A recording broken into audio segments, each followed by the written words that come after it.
So we're gonna do a little t-shirt folding tutorial, okay? Oh, I love t-shirt folding. Okay. It'll be like we all work at the Gap. Yes, that's exactly right. So the most important Wait, thing. I need a messy one. Okay, All Joanna, and right. you Yeah. can work All on right. that, and I'm gonna show you how to you do it do on the that table. So you Can I want do to this start with the front of the t-shirt down so it ends up with the design facing upright, okay? So you you're turn going it too upside down. fast. Okay, fine. You turn it upside down. Okay.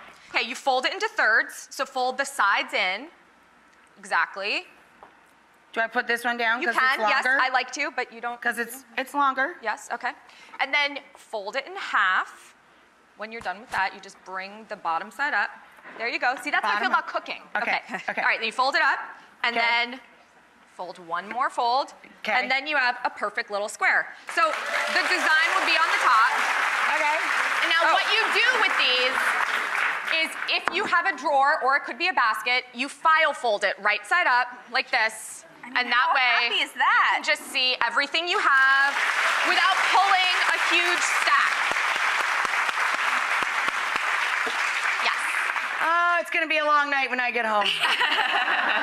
Gotta refold everything now. Yeah. Everything. Yes. Everything. But the good thing is, actually, if you already have the stack, you could just turn it. Yeah, right, that's Yeah, true. my stack doesn't look anything like this. All right. We're gonna do it It's gonna again. be me and a bottle of wine and piles of t-shirts.